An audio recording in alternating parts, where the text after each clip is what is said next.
So,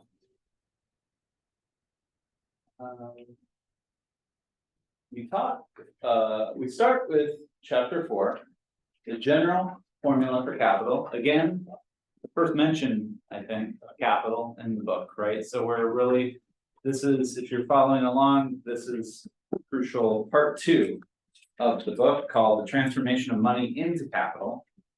By the end of today, we'll get into part 3, which is another crucial show, but this is part 2.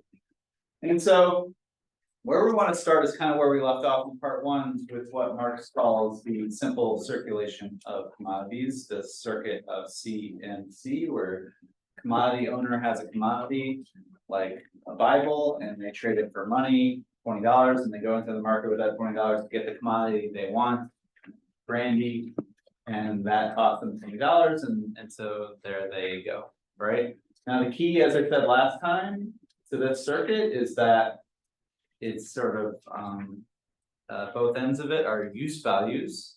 It starts and ends with use values. They are qualitatively different use values that sort of structure both sides of this circuit, and it's mediated by this money, which is so incredible medium of exchange that allows these things to be connected. And most importantly, I think for this chapter and chapter 5 is that this circuit is structured by quantitative equivalence and equality between the two. You get $20 of a Bible for $20 of brandy. There's equality, equivalence in this circuit. Okay. Now Marx says, what if we look at the circuit from a different point of view, where someone starts with money and goes into the market to get a commodity and then wants to sell that commodity. So this is, I think he described this as buying in order to sell, as opposed to selling in order to buy, which is what CMC is more about. Now, he immediately says, if you were to go into the market with $20, you find a commodity like a Bible that costs $20. But if we're assuming, and this is kind of important for what follows, is like we're assuming like pure commodity exchange markets. We're assuming that like commodities are their values and we can't kind of escape this value system. And so therefore, if you bought a Bible for $20, you go into the market, you find that's the value of the Bible. You can only sell it for $20. So you come out of this process with the equivalent $20. And Marx says, obviously, this is what he calls an absurd circuit, right? This makes no sense. Who would bother putting their money into circulation to just get out the same amount of money, right? And so what he suggests is that for capital to work, instead of having qualitatively different commodities at each end with C and the C, what you have to have is quantitatively different money numbers to come out. And in particular, you want to have more money come out of this process. And so therefore, this is what he eventually dubs the general formula of capital is, and again, this is what some would argue this is what this whole book is about. Capital, this is capital, right? Big deal. MC and prime, you invest a certain amount of money into some commodities. When you sell some commodities, you come out of that process with more money. Say you start with $20, you come out with $25. You have what he calls a surplus value of $5 out of that process. And so that, something I noticed this reading, which I think stuck out to me, which I'm not sure I noticed, is that how he does contrast, like the CMC is about qualitative difference and the MCM prime is about quantitative difference, where it's not about equality anymore or equivalence, it's about an inequality and more money coming out of the process.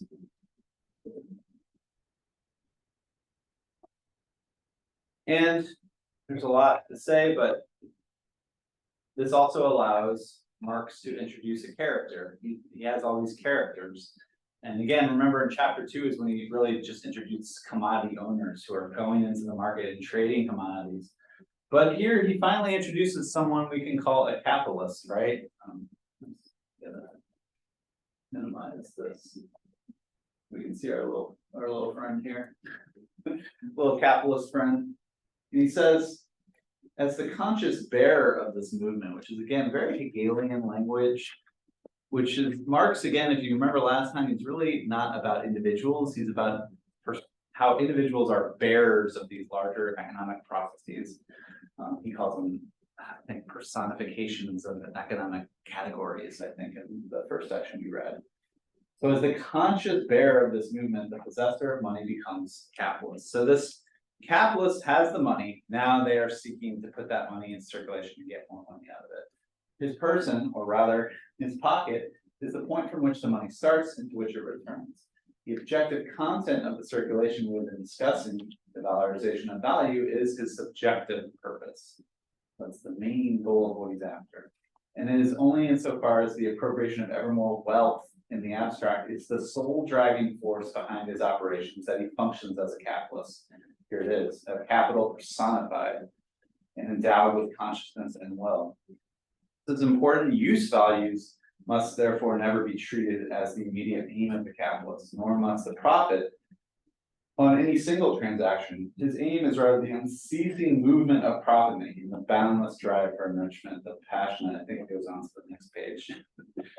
In other points, he talks about sort of the ceaseless augmentation of value, the kind of value begetting value becomes the goal. It's just like, okay, you've done MCM prime, you've invested $20, you come out with $25, but you then want to throw $25 into a new round and maybe get $30 and kind of keep ceaselessly investing your money, right? And then at one point in this section, he starts to talk about how this ceaseless increase of value becomes an almost like automatic subject in itself. And again, very Hegelian notion of this sort of like subject that's sort of taken hold of this system.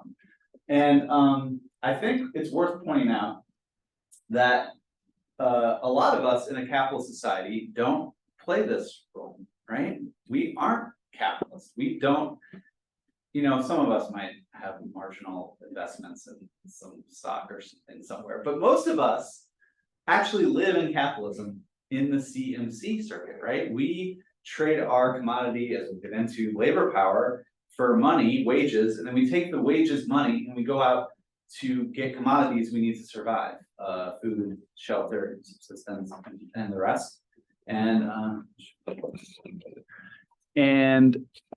that on, yeah. So it's kind of important to point out that there's parts of the capitalist economy that are in this kind of CMC circuit that are workers reproducing their lives, which is all about use values. You know, when you have to reproduce your life, you know, I got to eat this food right now. I got to buy this house, right? It's about use values. It's about life and reproduction. But if you're a capitalist, suddenly use values don't matter. It doesn't matter what qualitatively you're producing. It matters that you're producing more money than you started with, right? This sort of, again, the structure becomes guided by this abstract logic of money, right? And money, not only just money itself that we talked about last time, this like abstract incarnation of all human labor, but money making more money, right? And if you're not making more money, you're not being a good capitalist, right? And it's really worth pointing out that Marx is trying to analyze a system in which certain actors are in this MCM prime circuit. They're the owners of capital. They're the owners of production. They're driving the system. And then the rest of us are just trying to eke by, survive in the CMC circuit and try to make a living, try to make a life for our household or whatever it might be, right? And there's another really important thing about this circuit is that, and for some reason, if some of you have been reading on the PDF page, the crucial page of 253 is just blank, or half of it is blank. So I have to take a real like screenshot of the book here. But he says the simple circulation of commodities selling in order to buy is the means of final goal which lies outside circulation, namely the appropriation of use values, the satisfaction of needs. Again, this is how most of us live in capitalism. As against this, circulation of money as capital is an end in itself, for the valorization of value takes place only within this constantly renewed movement. Movement of capital is therefore limitless, right? And as we go on in the book, Marx will talk about how a lot of societies have, a form of extraction from producer class, that their goal is to enrich themselves in wealth, but that wealth is just use values. Like kings want more palaces or more gold, or they want more, luxurious items, use values ultimately. And what he tries to say is like that, you reach a certain point, even if you're a king, where you're like, I have enough palaces, I have enough use values, I'm fine, right? But with capital, it's limitless. You can always have more money. You can always, if you've made, if you're Jeff Bezos and you have billions of dollars, why not a billion more, right? And you just can always reinvest money, and it's this sort of infinite cycle that can just take on, again, this sort of automatic life of its own. So that is the kind of really important thing where he sort of introduces this is what capital is. And as we read on, it's important to point out that Marx will say that many societies throughout history have had money, right? They've had exchange, but most of those societies don't have this form of money as capital, where the whole structuring logic of the system is people who own money who are trying to make more money through their investments, right? And that's what really structures a capitalist mode of production, is it's guided by this logic of money, not just money to help us exchange things and trade things, but money to invest and make more money. We good? Okay. So it's important to think about, and this is kind of what my first prompt question is trying to get us to think about, like how weird it is and how perverse it is that we live in a society where the owners of everything we want in the world only produce those things that we need unless it makes them profits, right? And that's what the guiding logic, and this is kind of from my 273 lectures where I talk about how crazy it is that we organize medicine production as a for-profit industry, where the pharmaceutical industry, not only will they not, they look at, medicines that might deliver cures as a bad business model, right? So is curing patients a sustainable business model? Analyst asked in the April 10 report. The potential to deliver a one-shot cure is one of the most attractive aspects of gene therapy, genetically engineered cell therapy, and gene editing. However, such treatments offer a very different outlook with regard to recurring revenues, right, versus chronic therapies. While this proposition carries tremendous value, I would add use value, like it delivers what people need, which is health, to patients and society. It could represent a challenge for genome medicine developers looking for sustained cash flow.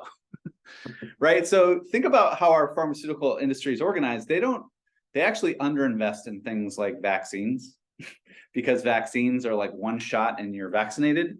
They want these chronic therapies, like one of the biggest money makers for pharmaceutical companies is cholesterol drugs that you have to take every day. And you just keep taking it and you're kind of hooked on it, right? Other types of lifestyle drugs that people can take frequently. If any of you have old parents like I do, you just go there to visit them and they're watching the nightly news that only old people watch. And the ads for the nightly news are just like pharmaceutical companies like trying to pummel them with like, you're sick, you're dying, you need these pills.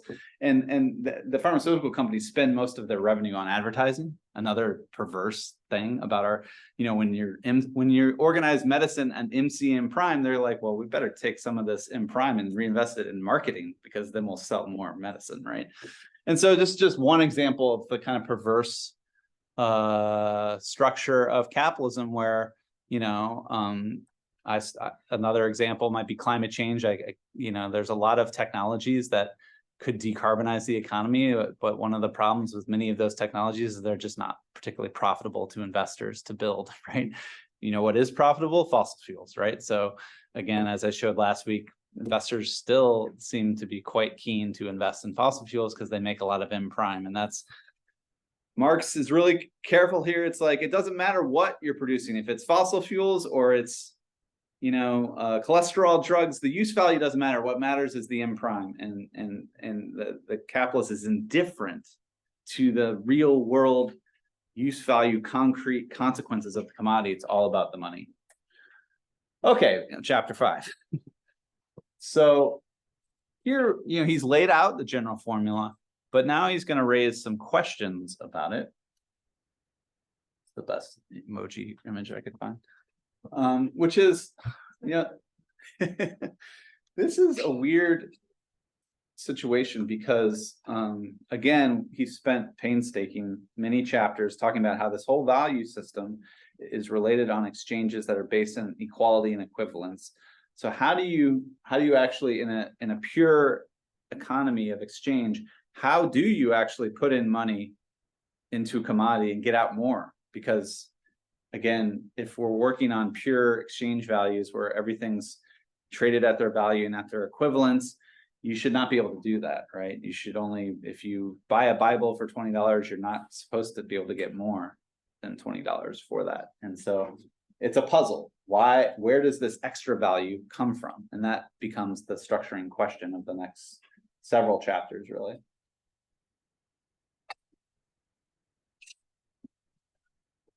So, and he goes through many different examples. I don't want to cover them all because we have limited time, but he says, if commodities are commodities and money of equal exchange value and consequently equivalents are exchanged, it is plain that no one abstracts more value from circulation than they throw into it. The formation of surplus value does not take place. In its pure form, again, kind of like purely competitive markets that political economists he's critiquing would assume, the circulation process necessitates the exchange of equivalents, but in reality, processes do not take place in their pure form. So let's therefore assume exchange of non-equivalents. So he kind of like takes away from this assumption of equivalence to say, can we see if we exchange non-equivalents, do we see how the surplus value could be created in a sort of systemic sense on an economy-wide scale? And again, he gives several examples. The one I want to talk about is sort of the case where someone's lucky to go into the market. If we look at shoes that are valued in the market at $50, what if some lucky person goes in the market, finds those shoes? We've all done this. You find shoes at a bargain. You find them for $40. And then you go into the market and sell those shoes, which are valued at 50, and you're able to find a buyer for 50 because that's the value, right? You make a surplus value of $10, right? So there's MCM prime, you've done it, it's good, right? But what he points out is that anyone's gain in this scenario is another person's loss. So someone actually had to sell that $40 shoe to you for whatever reason. Maybe they're, the loan sharks are after them. They're just trying to liquidate all their assets, and they just like got to get rid of these shoes for $40. And so, but they bought those shoes for the 50, right, at one point, and so they've taken a loss, right? And so again, one person's gain is another person's loss, and we're kind of back at zero, Marx says. He goes through other examples, like what if there's this class of money owners that just spend extra money on the commodities? He tries to sort of point out that none of these are really going to work. So he says, however much we twist and turn, the final conclusion remains the same. If equivalents are exchanged, no surplus value results. And if non-equivalents are exchanged, we still have no surplus value. Circulation or the exchange of commodities creates no value. He goes on to say later, we have shown that surplus value cannot arise from circulation, and therefore for it must be formed, something must take place in the background, which is not visible in circulation itself. But can surplus value originate anywhere else than in circulation, which is the sum total of all the mutual relations of commodity owners? And he goes on, and eventually he comes to a conclusion that's really confusing, which he says it must arise both in and out of circulation. And we'll kind of try to get into what he means by that. But eventually, he also brings up a historical point, which is that we also need to realize that it can be understood however much that's the part what I just read. And he says it can be understood therefore why in our analysis of the primary form of capital, the form in which it determines the economic organization of modern society, we have entirely left out considerations its well-known, so to speak, antediluvian forms, merchants' capital and usurers' capital. And then he goes on to sort of show that these are, and by the way, he kind of does more on these in volume 3, where he says that this is kind of the form of money making that existed before really capitalism gets going historically. And that's what he means, the primary form of capital, which we're going to learn what it is not this. And he kind of, in this book, he kind of just sort of dismisses these really quickly, right? He just sort of says, well, merchants, what they do is they go and find things cheaply and then sell them for higher. They steal, right? Their accumulation is based on theft, right? So it's not based on this political economy world of fair equivalence and equal exchange that the political economists say is really driving the capitalist economy. They just steal. And if you think about the colonial economy that persisted or existed before Marx wrote this, like that's what mercantile capitalism was. They went to the New World and just pillaged it for gold and other stuff, and then came back to Europe and were able to harvest money out of this theft, right? And so that's one thing. And then he kind of talks about usurer's capital, which is like interest, bankers that kind of are able to take money and then get interest off that money. Again, this is common in, for much of history before capitalism. You had bankers, you read Aristotle and the Greeks and the Romans, they had interest, people that indebted people and then were able to charge interest on that debt. He just says, well, that just violates the whole notion of equivalence because it's money creating automatically more money, M to M prime directly. And so therefore, non-equivalent, doesn't work in the world of commodity exchange. So he just comes out and says, in the course of our investigation, we shall find that both merchants' capital and interest-bearing capital are derivative forms. And at the same time, it will become clear why historically those two forms appear before the modern primary form of capital. And that's what we're going to learn about. If you guys are interested, what it eventually comes to is that once we learn what the primary form of money making or profit making is in the capitalist economy, he tries to explain how the merchant's capital and interest-bearing capital kind of then extract from the surplus already produced by capitalists in, as we'll learn, spoiler, in the hidden abode of production, right? They become derivative of that process, and then bankers are able to extract interest, and merchants are able to extract these fees or whatever from surplus value that's produced in production, right? But ultimately, they are just like parasites draining from already surplus value produced. And that's why he calls them derivative forms there. Okay, now we move on, and he says, we're kind of like at an impasse here, guys. I don't really know how to explain where this extra M prime is coming from. So that's where we get to chapter 6. And he says, the change must therefore take place in the commodity, which is bought in the first act of circulation, but not in its value, for it is equivalents which are being exchanged, and the commodity is paid for its full value. The change can therefore originate only in the actual use value of the commodity, i.e. in its consumption. In order to extract value out of the consumption of commodity, our friend the money owner, by the way, there's one translation where the translator just refers to this person as Mr. Moneybags. And that's the capitalist, right? So our friend the money owner must be lucky enough to find within the sphere of circulation on the market a commodity whose use value possesses the peculiar property of being the source of value, whose actual consumption is therefore itself an objectification of labor, hence a creation of value. So there, he kind of guides us to, this impasse, and then says, well, what if the capitalist finds this particular commodity in the market, right? And so again, we're still in the market, and we're still in circulation, and the commodity owners are seeking to make money, but they don't know how. And they confront another commodity owner in the market. And that's, right now, we're talking about a key moment of exchange between two commodity owners, right? A money owner, the capitalist who's looking to make their money, and the commodity that we're going to talk about in a sec, labor power. This person that's selling their labor power on the market as again, it's their full private property that they're offering for sale. Michael Heinrich has this really funny way of describing how different this is to pre-capitalist, particularly slave societies. And he said in slave societies, the producers, the immediate producers, run away from the people exploiting them. You know, we know slaves will run any chance they get away from the slave owner.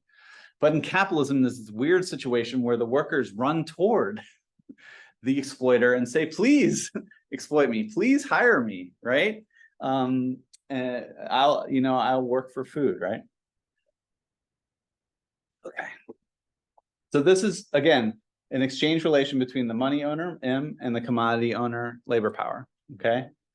And just, he kind of does this in really important preparatory work to try to say that this exchange relation is not natural and is very historically specific to the capitalist system we're trying to understand. So he says, why this free worker confronts him in the sphere of circulation is a question which does not interest the money owner, for he finds the labor market in existence as a particular branch of the commodity market. And for the present, it interests us just as little. We confine ourselves to the fact theoretically as he does practically. One thing, however, is clear. He always says, like, we're not going to look at this, but let me say something right now. Nature does not produce, on the one hand, owners of money or commodities, and on the other hand, men possessing nothing, people possessing nothing but their own labor power. This relation has no basis in natural history, nor does it have a social basis common to all periods of human history. It is clearly the result of past historical development, the product of many economic revolutions, of the extinction of a whole series of older formations of social production. So ultimately, he's really talking about this relationship, which we could define as kind of waged labor of people that are free laborers trying to sell their labor power. This is something very historically specific. It's not how most societies have organized labor, right? He goes on to say this too, which is really important. Yet we know by experience that relatively feeble development of commodity circulation suffices for the creation of these forms. So what he means by that is that many societies have money, they have commodity circulation, but it is otherwise with capital. The historical conditions of existence are by no means given with the mere circulation of money and commodities. It arises only when the owner of the means of production and subsistence finds the free worker available on the market as the seller of his own labor power. And this one historical precondition comprises world's history. And by the way, he does tell this history later in the book. It's really fun. Capital, therefore, announces from the outset a new epoch in the process of production. And in the first lecture, I really tried to emphasize that he's talking about a world that's very new historically, which you could describe as generalized commodity production and circulation, which means most people to survive have to buy commodities, right? And that's kind of a premise of this relationship, that where you find the free worker who wants to sell their labor power. Well, one reason they want to sell is because they need to get access to money to buy the commodities. Which takes us to, remember the good old concrete world of the material world we live in versus the abstract world of money? Well, this duality continues in this analysis, but instead of looking at the commodity and use value and exchange value and private labor and social labor and abstract labor, now we're looking at one commodity, which is labor power, this particular commodity that is, again, put up for sale on the market to the capitalist. And he keeps calling it a peculiar commodity because, again, this is different than kind of slave market where you're selling labor in the body of an individual as some labor that will be owned in bondage. This is selling your capacity to work. That's what he means by labor power. It's like your powers of labor are being put for sale.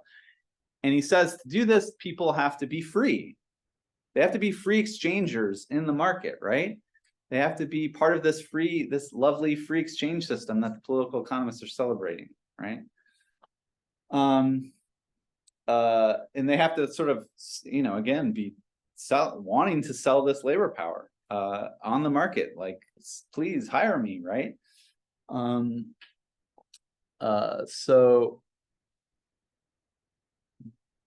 But again, for this system to actually work, Marx says that they actually have to be free in the double sense, which means they have to be freed from any means of making a livelihood for themselves independently, right? They have to be freed from the means of production. They have to be dispossessed, as we'll learn later. They have to be violently dispossessed of land, of tools, of any kind of means of producing commodities for themselves. So otherwise, they could just be in Adam Smith's world of, you know, I'm producing some shoes, I'll take them to market and I'll trade. They don't have any tools, they don't have any land, they can't survive, right? Unless they are gonna sell their labor power on the market for money.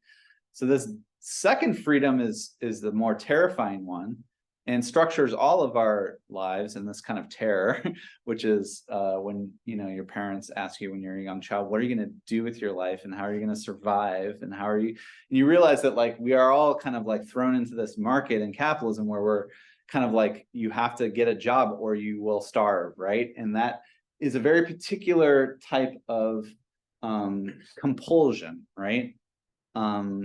It's, you are forced to sell your labor power to survive in a capitalist system. It's a kind of coercion that comes through the market that really forces you into this market situation.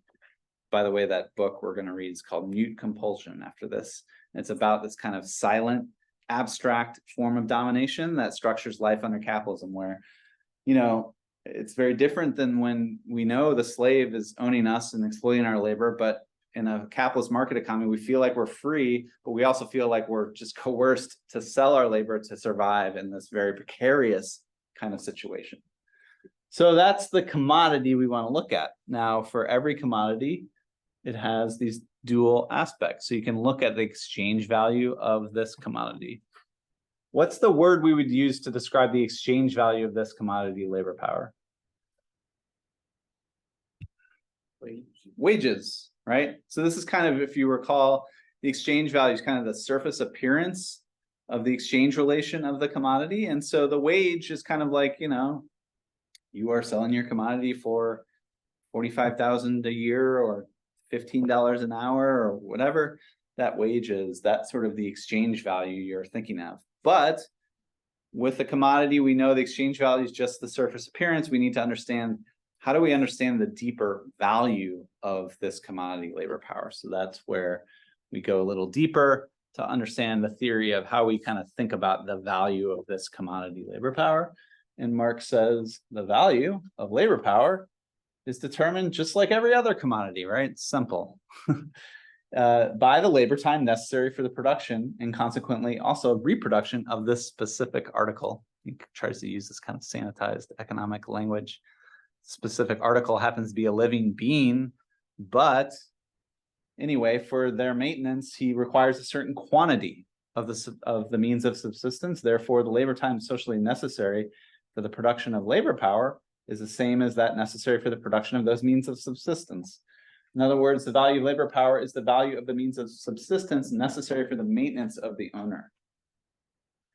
So David Harvey, if you ever listen to his lectures, he has a good way of describing this, that the value of labor power should be understood as like a bundle of commodities. You can think about someone with like a knapsack that has a bundle of food, of medicine, of housing wouldn't fit in a knapsack, right? But clothing, shelter, all the kind of things that a worker needs in the market to reproduce their lives in this capitalist system. You add up all those commodities and that's what you get as the value of labor power. Does that make sense? And again, from our value theory in the first section, each of those individual pieces of food and medicine and clothing, they all have values. Each of those values comes from the socially necessary labor time it takes to produce each of those things, and each of them expresses their value in a money form. Like you know, there's this thing on Twitter this week, some person posted like $100 of groceries, this is what you get you now, and it was a bunch of really bougie things that like a lot of people pile in, and like, you shouldn't be buying those granola bars, they're super expensive.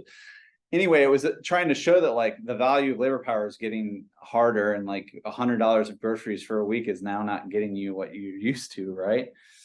But it was a bundle of commodities that he put there in the Twitter thing and that people were arguing about, right? But Marx, this could be seen as sort of something in political economy at the time that was popular, was like a theory of subsistence wages, where the working class would kind of like be forced downward to the kind of like the bare minimum of survival, and that they would only get paid wages that could give them like just the bare minimum of subsistence. But what he says later is very interesting when he says, on the other hand, the number and extent of this so-called necessary requirements, as also the manner in which they are satisfied, are themselves products of history and depend therefore to a great extent on the level of civilization attained by a country. Like, a lot of people in our country seem to think that you should have a cell phone contract as part of your life, right? That's like part of our standard of living. Like, we have cell phones, right? In particular, they depend on the conditions in which, and consequently on the habits and expectations with which the class of free workers has been formed. In contrast, therefore, with the case of other commodities, the determination of value of the labor power contains a historical and moral element. So here he kind of, I think, takes us a little bit out of that sort of like rigid subsistence wage theory to say that this bundle of commodities is structured by history, culture, what the class of free workers sort of say, what our standard of living should be, right? I know the grad workers that are fighting right now, they really feel like their wages here are not living wages, right? They want a higher standard of living than the university is valuing them under the wage regime that we're under, right?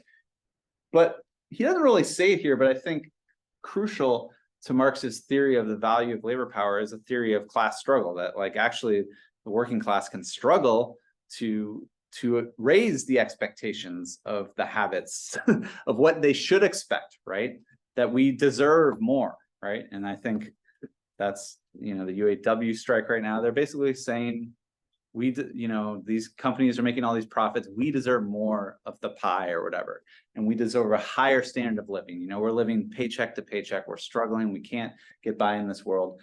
So there's really the beautiful kind of like class struggle theory about the value of labor power, whereas much of Marx's value theory is about these abstract markets determining things as these sort of impersonal forces. But here he's really saying that like actually workers can unite and struggle and raise their value of labor power. And that's where the moral and historical element will come in. Does that make sense? We good on the value of labor power, the bundle of commodities workers determine necessary to reproduce themselves?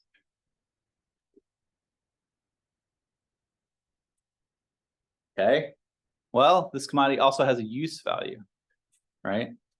And the use value is it can perform labor in the realm of production, right? But when someone hires someone to do work, do they do the work immediately in the realm of exchange or circulation? No, they do the work elsewhere, right?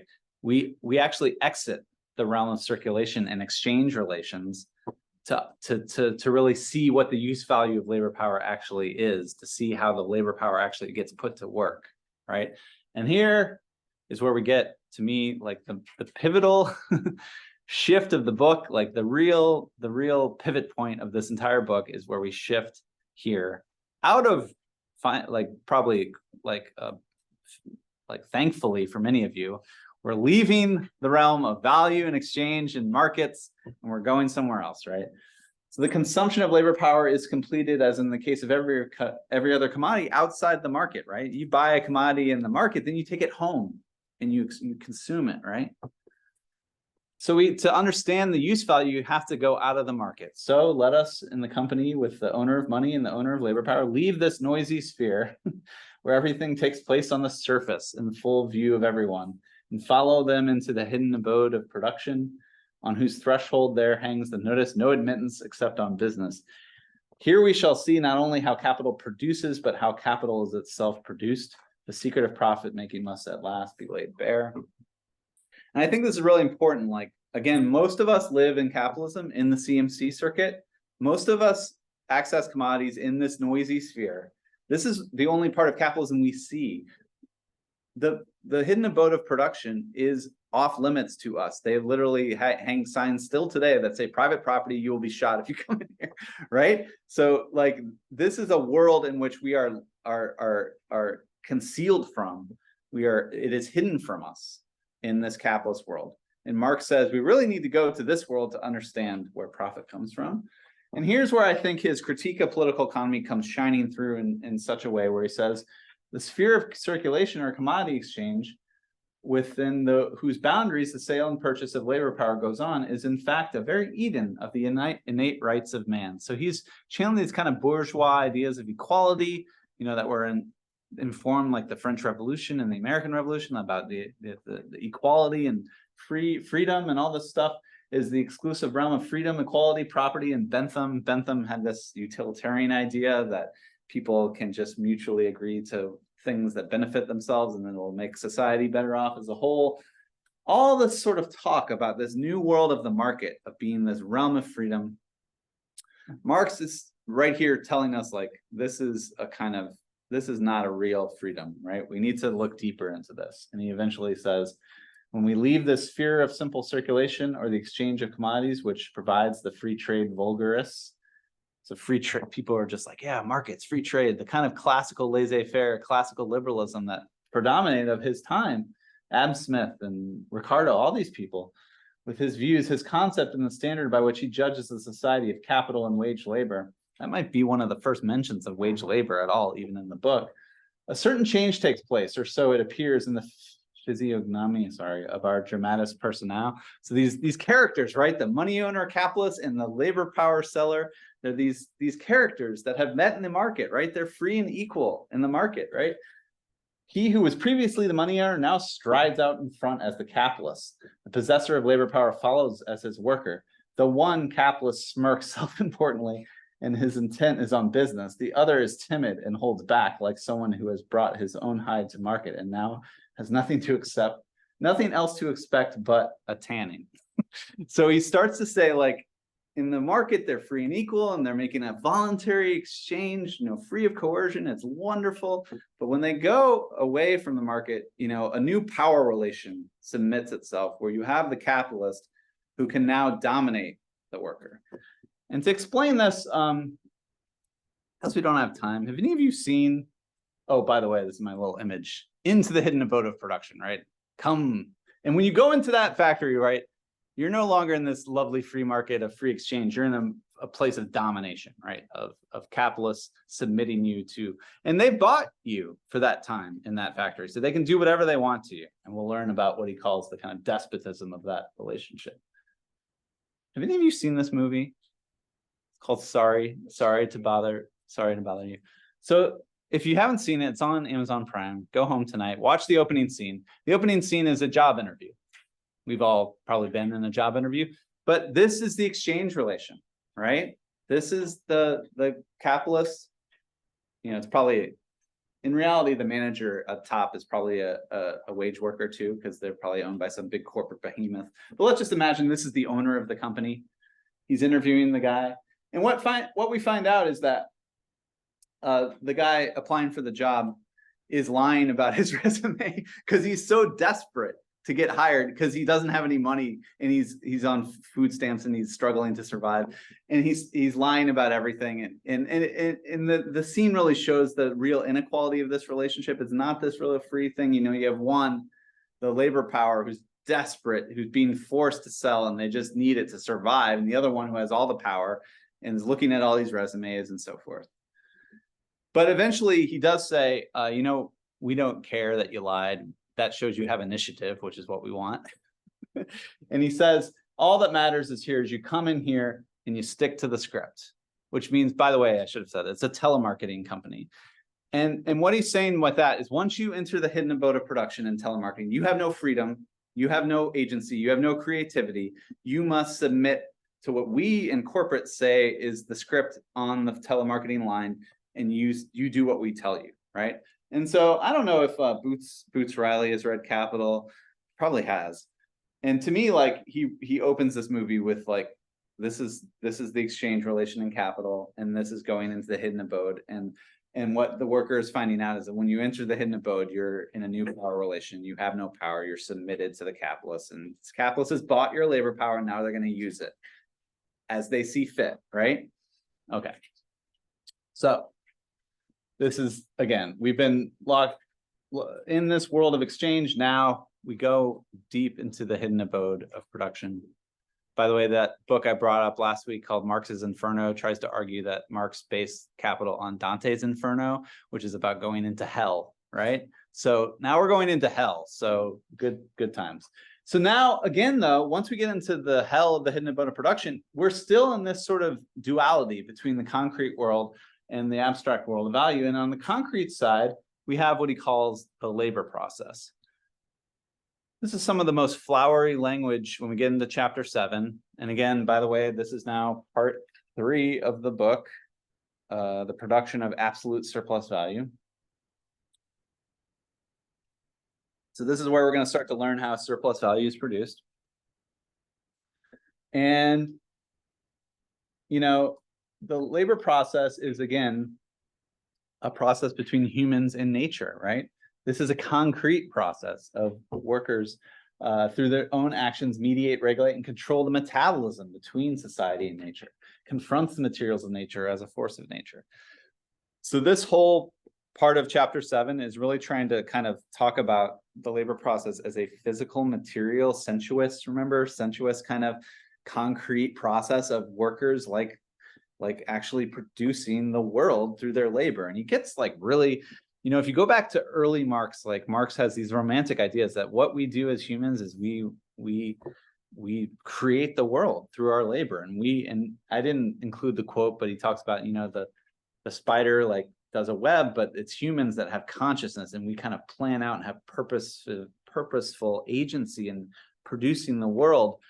And he, you know, he talks about living labor must seize on these things, awaken them from the dead, change them from merely possible into real and effective use values, bathe them in the fire of labor, right?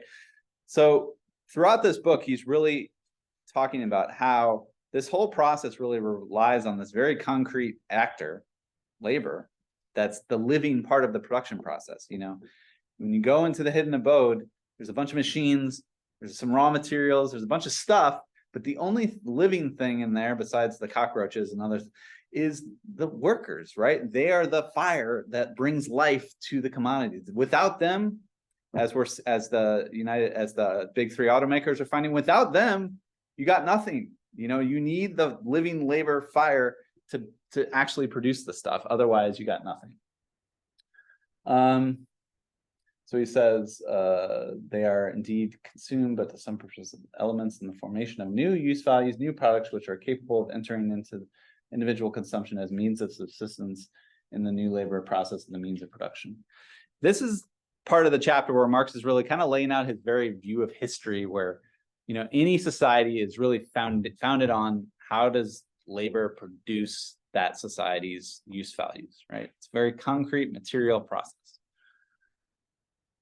And there's just more about how this is really and people that are into kind of ecological Marxism really draw on these passages, because he's really showing that any society has to produce ecologically their means of subsistence. It's the universal condition for the metabolic interchange between humans and nature, the everlasting nature-imposed condition of human existence, and therefore independent of every form of existence. So it's important to point out that this section is really what you would call like trans-historical. He's just laying out that any society has to have this thing, the labor process that produces the means of subsistence. He says the taste of porridge does not tell us who grew the oats, and the process we have presented does not reveal the conditions under which it takes place, whether it is happening under the slave owner's brutal lash or the ancient eye of the capitalist. And I love that line, because what we're going to learn is that, again, under this system of value and abstract domination and markets, even the capitalist is anxious, right? The capitalist is trying to push the worker because they're anxious about whether or not they're going to get that M prime in the market, whether or not they're going to actually succeed in this sale of exchange and all this kind of stuff. So there's this kind of anxiety that pervades not just capitalists, but all of us in a capitalist society. But again, there's a dual process. There's a dual thing going on here. In capitalism, the labor process is subjected to another process that we're going to call the valorization process. And that process is the process of using living labor to produce not just value, but more value. Valorization is the adding of the value, the creation of surplus value. So here again, when he gets to part 2 here, he says, just as the commodity itself is a unity formed of use value and value, so is the process of production. So again, you'll see this throughout the text. He's constantly saying, like, we have a commodity, it's got these dual parts. Now we have production, the hidden abode of production. It also has these dual parts. The concrete world of living labor and production and nature, and the abstract world of value and money making. And he says, where we consider the labor of the spinner only insofar as it creates value, is the source of value, the labor differs in no respect from the labor of the person who bores cannon, or what concerns us most closely here, from the labor of the cotton planter and the spindle maker, which is realized in the means of production of the yarn. It is solely a reason of this identity that cotton planting, spindle making, and spinning are capable of forming the component parts of the whole. Here we are Here we are no longer concerned with the quality, the use value, the character, and the content of the labor, but merely with its quantity, right? And this simply requires to be calculated. We assume that the spinning is simple labor, the average labor in a given society. Later, it will be seen that the contrary assumption would make no difference. He goes on to say, we proceed further and compare the process of creating value with the labor process. Again, these are two dual processes happening at once. We find that the latter consists in useful labor, which produces use values. Here, the movement of production is viewed qualitatively with regard to the particular kind of article produced and in accordance with the purpose and content. But if it is viewed as value creating process, the same labor process appears only quantitatively. And here, it is a question merely of the time needed to do the work, of the period that is during which the labor power is usefully expended. So this kind of, again, the abstract world of value and markets really subjects, the world of value subjects this time discipline onto all actors, where they have to not care as much about the use value aspects, but care about, are you working according to the speed we think is going to keep up with competition in this ruthless capitalist market so they're going to start looking at the time of how fast are these workers producing, not even caring what exactly they're producing, but how fast are they producing. And he starts to say it's not just the quantity of time that matters, but also the quantity of stuff that the worker is able to process through the production process. Like, they start to think, like, if in 1 hour, 1 2/3 pounds of cotton can be spun into 1 2/3 pounds of yarn, then 10 pounds indicate the absorption of 6 hours labor. So you start to sort of quantitatively measure how much cotton's going through, how much yarn are you producing, and how much time. And, you know, this time is money logic of capitalism. Like, we're trying to quantify all this process to sort of this strict, efficient logic. And he goes on to say that capitalists start to become really concerned with making sure the workers are producing under the value theory is like, production must happen under the socially necessary average normal forms of production. So that means capitalists have to make sure, are you keeping up with the average? Are you producing like you should in the market? Otherwise, we're going to lose, right? So that's where the anxiety comes in. And they start monitoring how much waste are they wasting some of this product, because if 1 2/3 of cotton doesn't lead to 1 2/3 things of yarn, the workers are wasting things, right? And we need to sanction them or get them in trouble, right? So there becomes this sort of quantitative urgency that structures the production process. Whereas in the labor process, again, it's just like people frolicking in nature, like producing what we need in society. But now you're like subjecting this to a ruthless logic of quantity. Time, quantity of stuff, etc. But let's assume that the workers are working just to produce their own value. So say the worker, the value of labor power, again, a bundle of commodities, is the same as 6 hours of time the worker is working in the factory, right? And during that 6 hours, they produce the value equivalent of that bundle of commodities. And then we say, okay, you've reproduced your value as a worker, now you go home, right? And Therefore, the worker has reproduced their value. As we'll learn, the machines, and they're just transmitting value that already exists. And then this is where he brings in the capitalist. He's like, what the WTF? What's going on? The capitalist stares in astonishment. The value of the product is equal to the value of the capital advanced. The value advance has not been valorized. No surplus values has been created, and consequently, no money has been transferred into capital. So in many ways, we're kind of still in this realm of equivalence. If the worker is just producing, if we're using the worker in the hidden abode of production to just produce the equal amount of value to their value of labor power, we're still at MCM, right? We're just investing money to get the same money out. So something else has to give.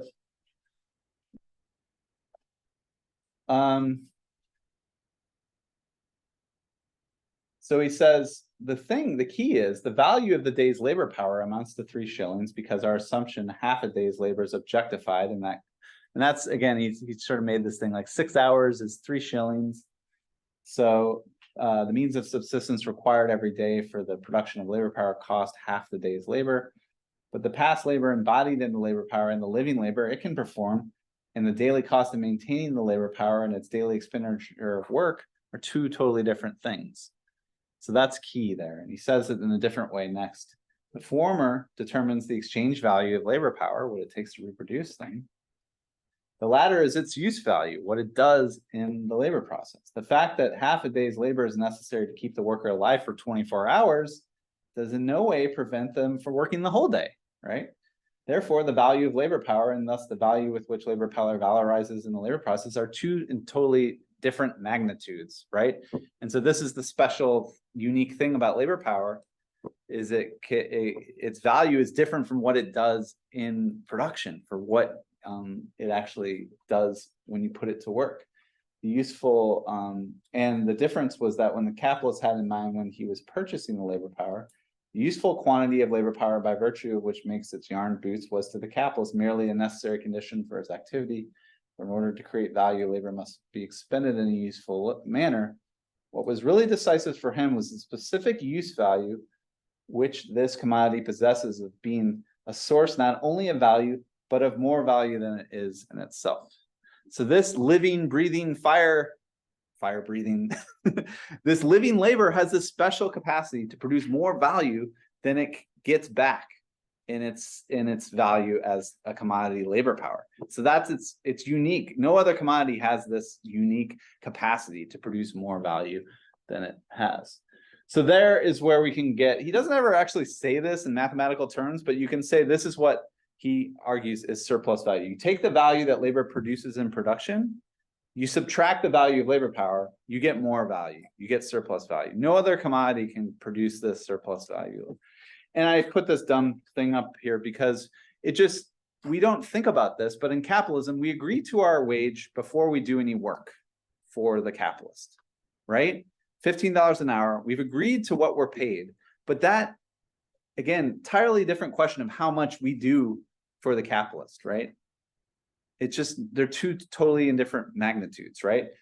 When I worked for Domino's Pizza, I would fold boxes that were a crucial part of the pizza production process. But some days I'd fold boxes slowly and slack off, and other days the boss would be like, you need to fold those pizza boxes faster, and they'd push me to fold more boxes. That value I'm doing for the box production is variable, and I'll get into the variable part, but it's variable, and it can be higher or lower than the value that it takes to reproduce us as workers that we agreed to before we even produced anything, $15 an hour, right? As we get into the argument, he tries to really break up this notion we have in capitalism that our wage is a payment for what we give to our boss, right? It's not, he says, it's a payment to reproduce ourselves outside of production in the market, to actually make sure we come back to work because we've bought the food, we've gotten all the commodities we need to come back to work, right? Does that make sense? Questions? Yeah. Why would then certain jobs pay more than other ones? Would it be like an implication that you have different kind of like standards of living or something, or? Yeah, so Marx kind of does one of those, like, we're gonna abstract from the fact that labor power comes in these different skill levels. And he says we're gonna just assume it's all simple labor, which is really frustrating because we know we live in a capitalist society where the working class is stratified by these different skill levels and different ideas. There is actually a quite interesting footnote on I think where is it?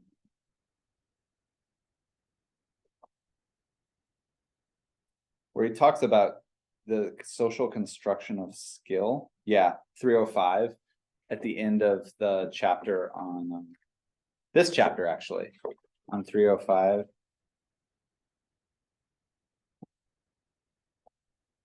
Where he says, footnote 19, the distinction between higher and simple labor, skilled labor, and unskilled labor rest in part on pure illusion, to say the least, on distinctions that have long ceased to be real and survive only by virtue of traditional convention.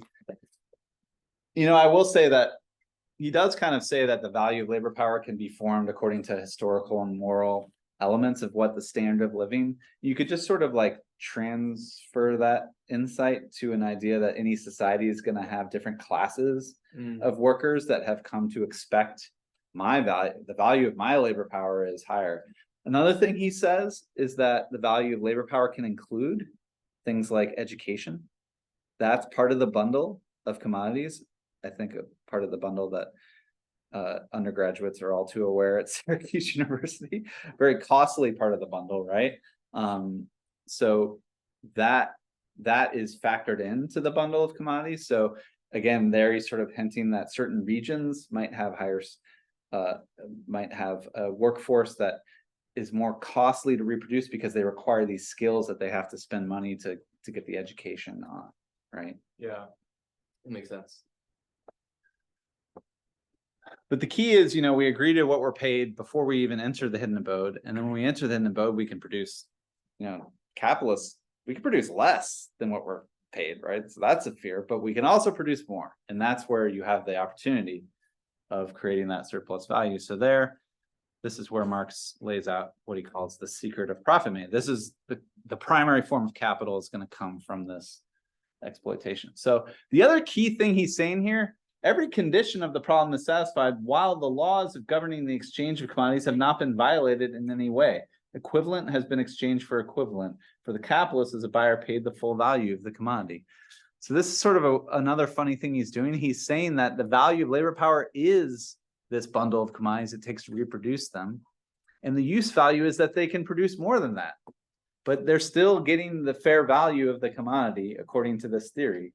So a lot of people will read Marx's theory here as like the worker gets, you know, stolen a lot of the value they produce.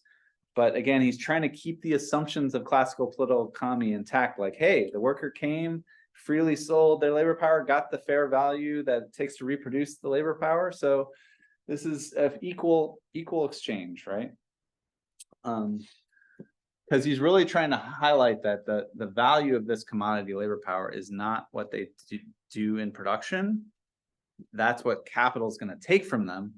The value is actually this bundle of commodities it takes to reproduce the labor. So, okay, finally, chapter 8, almost done. We introduced these new terms that I'll talk about in a second, but I think the main point he's trying to get across in this chapter is that the constant capital is everything that's not the living labor, right? All the means of production, all the machinery, all the tools. Forgot in the labor process chapter, he talks about the difference between the object of labor, the raw materials, and the instruments of labor, like the tools and machines.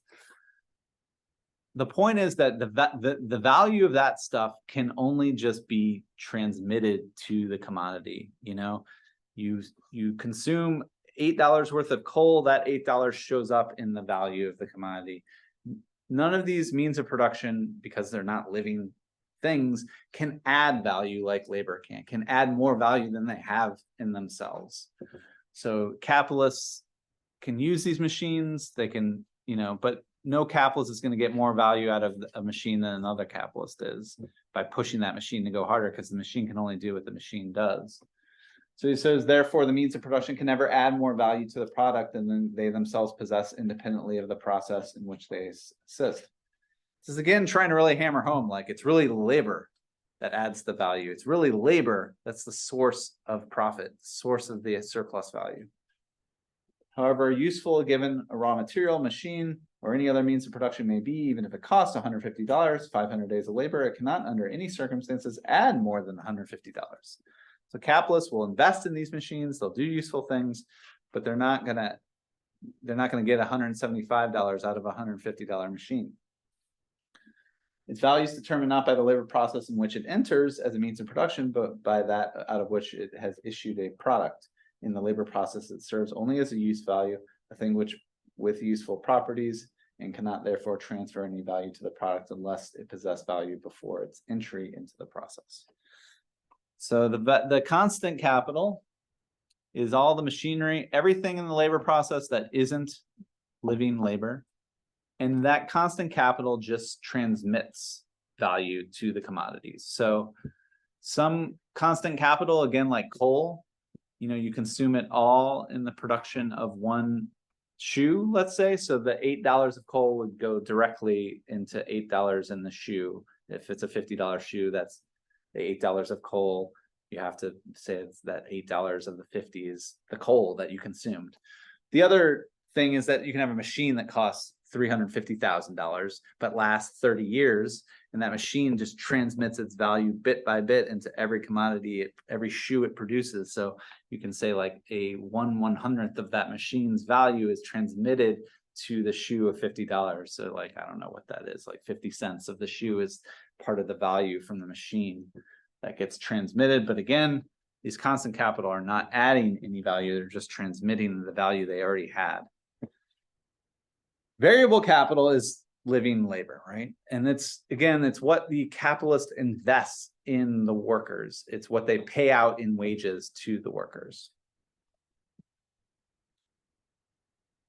And he calls it variable because in a certain sense, again, that's the whole theory of surplus value. This labor can produce more value, and the amount of value it produces is variable. It can be higher or lower than what the value of the labor power is.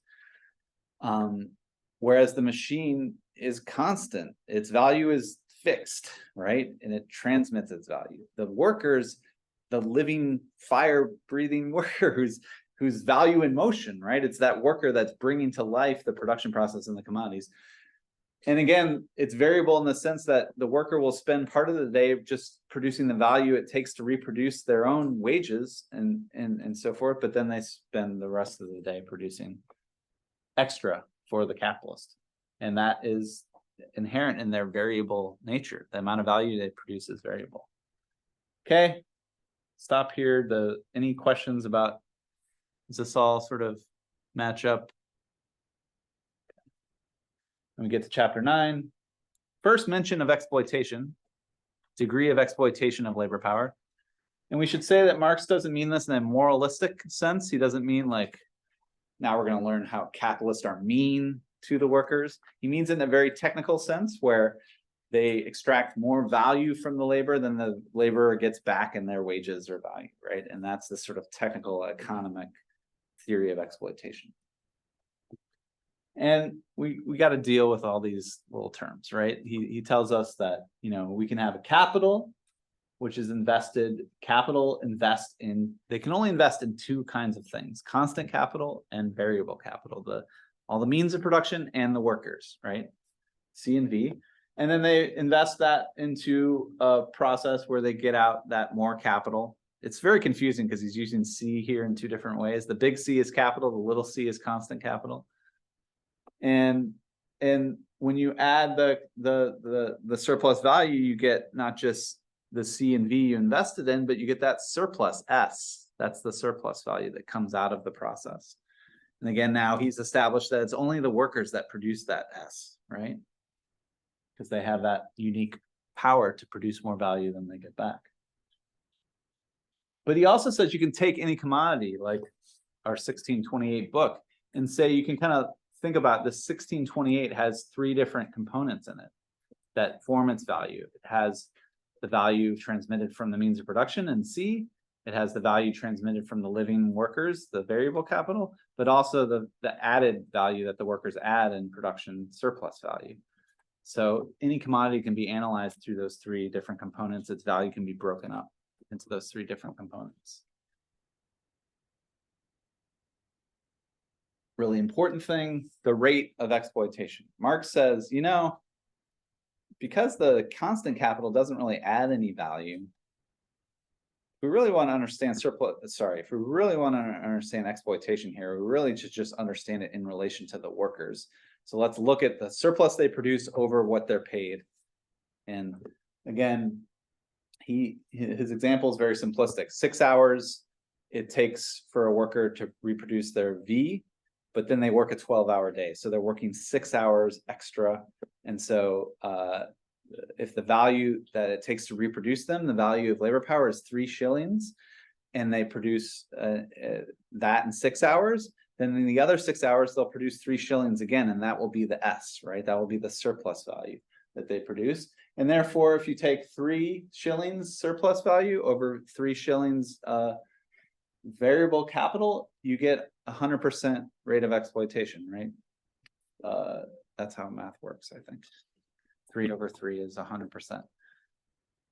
But it's worth pointing out there's another thing you can look at, which is called the rate of profit, which actually does take into account, you know, let's give the old capitalists credit. I forgot to talk about the whole passage where the capitalist is like trying to explain, like, where they stare in astonishment that they haven't gotten surplus value. They try to say, but I did all this work to bring the machines here. I superintended. I deserve more. And that's one of the more fun parts of the passage, where he kind of takes on this character that's all angry. That capitalist is not. They're not going to just look at the what they're spending on workers. They're going to look at what they're spending on V plus C. So their rate of profit is really a different calculation. And volume 3 goes into a lot about the rate of profit. By the way, there's a piece in Jacobin that just landed that like tries to destroy the whole rate of profit school in Marxism. It's really thought-provoking and interesting, and it's got everyone sort of scrambling in a tizzy because they feel like if they're Marxist, they have to defend this rate of profit theory. It's a whole thing and story I don't have time to get into. But he also says, like, we can just look at this in terms of the amount of labor, both in time, but also in value that, well, actually, no, the value would be the rate of exploitation. This is more how much labor, really time it takes versus necessary labor. And in this case, it's 6 hours and 6 hours. And he says, I call the portion of the working day which this reproduction takes place necessary labor time, and the labor expended during the time necessary labor. It's necessary to reproduce the worker, which is important to the whole process. Necessary for the worker because independent of the particular social form of his labor. Necessary for capital in the capitalist world because the continued existence of the worker is the basis of that world. That's a pretty wild statement. You know, capital doesn't move unless the workers are working, which again, there's actually a footnote that mentions strikes. If you found it, I'll point it out later if we want to bring it up. I should have included, he doesn't define surplus labor here, but he goes on to define it as the amount they work in the day beyond their necessary labor, surplus labor. And I think this is a really important point. I think this is also in 325, where he says what distinguishes various economic formations of society, the distinction between example, society based on slave labor and a society based on wage labor, is the form in which the surplus labor is in each case extorted from the immediate producer, the worker. This is a big part of Marx's historical analysis, that all these societies, slave, feudal, they have different modes of extracting surplus from the immediate workers and producers. Slaves just did it directly through violence and ownership and bondage. Feudal lords extracted a surplus from the serf, where the serf kind of knew part of the month they're working for themselves, part of the month they have to produce extra for the lord, right? Under capitalism, the mode in which surplus is extracted is this really confusing mode of a free market, where you're kind of coming to a free exchange. You think you're being paid for your labor, but you're actually getting paid to produce more labor than you actually got back. So we'll learn more. He talks a lot more about how the wage form is like really confusing to both the capitalist and the worker. They don't really realize they're being exploited. They think they're free. They think they're a free worker, right? Okay. Now, I'm really kind of excited because I feel like I read sections 2, 3, and 4 and actually understood them this time, because I usually am like, what the hell is going on here? So if you'll bear with me, I want to try to explain what the hell is going on here about seniors last hour and all this stuff. Again, I've gone on way too long, but if I can get through this real quickly, then we'll take a break. You can barely read this, I'm sorry. What he tries to say in section 2, the representation of the value of the product by the corresponding proportions of the parts of the product, right? So you can take at a amount of product that's produced in a 12-hour day. Let's say it's 20 pounds of yarn. That's what's produced in the day. You can take that 20 pounds of yarn and sell it for 30 shillings. I think it's shillings he's talking about. And you can say that actually that value of 30 shillings can be divided up into the various parts of the C, V, and S that went into that commodity, right? The value portions of each. And he says that of the 20 pounds of yarn and 30 shillings, 24 of the value is constant capital, is again transmitted from the cotton, from the spindle, from the wear and tear of the machine. He divides the things that are consumed immediately, like the cotton, but I'm not going to go there. But he says, so therefore, you could take that 20 pounds of yarn and say, it's sold for 30 shillings, 24 of it is constant. You paid the worker 3 shillings in wages, remember? That's their wage, but then the worker produced 3 shillings of value extra in that extra 6 hours in the 12-hour day. So that's the surplus value that the worker produced. Again, still 100% rate of exploitation. What he says is you can take that 20 pounds of yarn and divide it up and say, well, 16 of those pounds is really the value of the constant capital. 2 pounds is the value you paid in wages, and 2 pounds is the surplus value. And it's just math, proportions. As I learned in volume 2, sometimes Marx gets the math wrong. It's kind of like, what?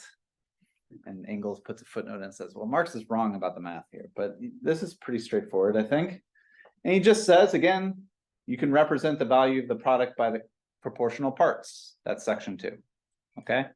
But he says you could do something else kind of weird where you could, I'm a geographer, he says you could look at it spatially, like the amount of product, 16 pounds of yarn, 2 pounds, that's spatial. But he says, what if we look at it temporally by the 12 hours of the day? Then you could say, well, 8 hours we're reproducing the constant capital, 2 hours we're producing the variable capital, and 2 hours were the surplus. But he says, you know, you can do this, and in a certain sense, the 20 pounds of yarn that came out of 12-hour workday can be represented in these temporal forms. But he says this way of thinking can also be accompanied by very barbaric notions. And the barbaric notions are that, and this is where, oops, that's it. So where he says we can act as if the worker 12-hour workday has to reproduce the value of all the machines and raw materials in the sea, and the surplus and their wages all in that 12 hours, right? And that's where this bourgeois apologist senior comes in and says, look, these factories, you want to pass a law that limits the working day to 10 hours. They only make profit in the 12th hour. We can show because they spend the first 6 hours for the constant capital. All right, let's just use these numbers. They first 8 hours in the constant capital, 2 hours V, 2 hours S. What Marx is trying to say is like, no, the capitalist pays for the 12 hours of work. That's only paying for the living labor to do the work for 12 hours. So they pay that 3S, right? But they already paid separately for the constant capital, right? That's just a separate expense.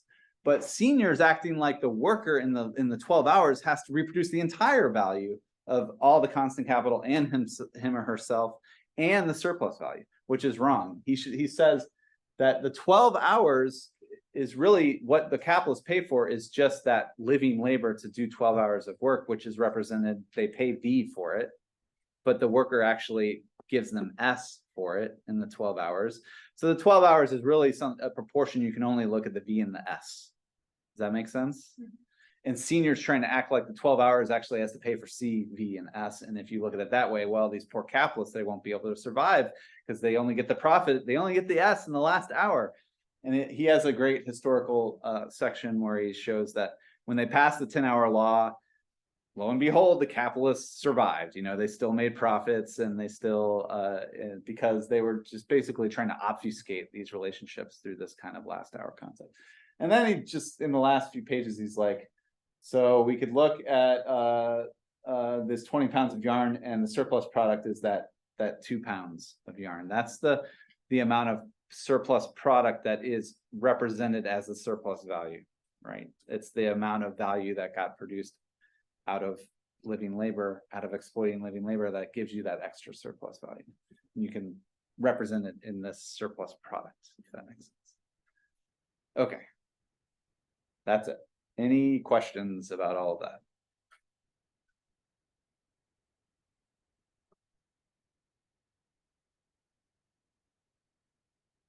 Right.